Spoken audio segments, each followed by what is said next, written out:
Mismanagement of projects. Example చెప్తా అధ్యక్ష, మీ జిల్లాలోనే గంధమల్ల అనో ప్రాజెక్ట్ ఉంటుంది అధ్యక్ష. దాన్ని మనం అప్పుడు 9 టీఎంసీలతో ప్లాన్ చేసినాం అధ్యక్ష. ఆ తర్వాత ఏమైంది, అక్కడ ఉన్న గ్రామాల్లో కొంత వ్యతిరేకత వచ్చింది.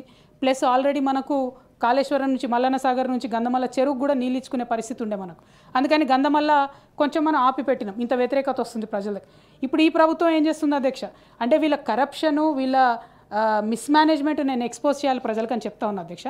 9 టీఎంసీ నుండి 1.5 టీఎంసీకి తగ్గించినారు. ఓకే, 1.5 టీఎంసీకి తగ్గించినప్పుడు పాత ఎస్ఎస్ఆర్ రేట్స్ ఇస్తే ఇది 400 crores అయిపోతుంది అధ్యక్ష ప్రాజెక్ట్.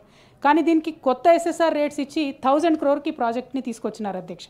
1000 crores నువ్వు కొత్త ఎస్ఎస్ఆర్ ఇచ్చినప్పుడు కొత్తగా టెండర్ పిలవాలి, కానీ కొత్త టెండర్ పిలుస్తలేరు. పాతగా ఉన్నటువంటి కంపెనీకే మళ్ళీ ఇచ్చే ప్రయత్నం. అంటే ఎందుకు ఈ మాట చెప్తా ఉన్నామంటే అధ్యక్ష, మిస్మేనేజ్మెంటు, కరప్షన్ అనేటటువంటిది అన్ఫార్చునేట్లీ అధ్యక్ష కాంగ్రెస్ పార్టీ డిఎన్ఏలో ఒక భాగం. 60 ఏళ్లలో చూసినాం మనం, ఇప్పుడు కూడా అదే కొనసాగిస్తున్నారని చెప్తున్నా అధ్యక్ష. ఎట్ ద సేమ్ టైం అధ్యక్ష, గౌరవనీయులు రాష్ట్ర ముఖ్యమంత్రి గారు నిలబడి ఫ్లోర్ ఆఫ్ ది హౌస్ మేమందరం ఫోర్స్ చేసిన తర్వాత, బయట ఎక్స్పోజ్ చేసిన తర్వాత, ఈ సంవత్సర కాలంలో కేసీఆర్ గారు 10 ఏళ్ల కాలంలో 4.22 లక్షల కోట్లు అప్పు చేస్తే మీరు ఒకటే ఒక సంవత్సరంలో 1.5 కోట్లు అప్పు చేసినారని ఆర్బీఐ పేపర్లు బయటపెట్టిన తర్వాత వారు అసెంబ్లీలో ఒప్పుకున్నారు అధ్యక్ష. మొన్న ఏమన్నారు, 1,58,000 కోట్ల అప్పు నేను తీసుకొచ్చానని చెప్పి ఒప్పుకున్నారు అధ్యక్ష.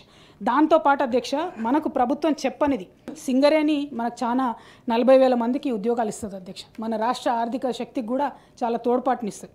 ఈ సింగరేణి సంస్థకి ఈ ఒక్క సంవత్సర కాలంలో అధ్యక్ష 15 నెలల్లో ఈ ప్రభుత్వం అప్పుబడ్డది ఎంత అంటే 39,000 కోట్లు. బొగ్గుకు డబ్బులు కట్టలే అధ్యక్ష, ట్రాన్స్పోర్ట్కి డబ్బులు కట్టలే. సింగరేణి సంస్థకు 30,000 కోట్ల రూపాయలు ఈ ప్రభుత్వం ఇవ్వాలి అధ్యక్ష. అది ఇవ్వడం పక్కన పెడితే నేను కరప్షన్కి ఇంకొక ఎగ్జాంపుల్ చెప్తా అధ్యక్ష. కేసీఆర్ గారు అంటే 2023లో ప్రభుత్వం మారేటటువంటి సమయానికి ఇదే ఇప్పుడు నేను చెప్పినటువంటి జైపూర్లో 3rd ఫేజ్లో 800 మెగావాట్లకు అని చెప్పి ఒక థర్మల్ పవర్ ప్లాంట్కి 3rd ఫేజ్ పిలిచినాం అధ్యక్ష. అప్పుడు బిహెచ్ఎల్కే కేసీఆర్ గారు ఇచ్చినారు. థర్మల్ పవర్ ప్లాంట్స్ ఎప్పుడు కూడా ప్రైవేట్ వ్యక్తులకు ఇవ్వలేదు అధ్యక్ష.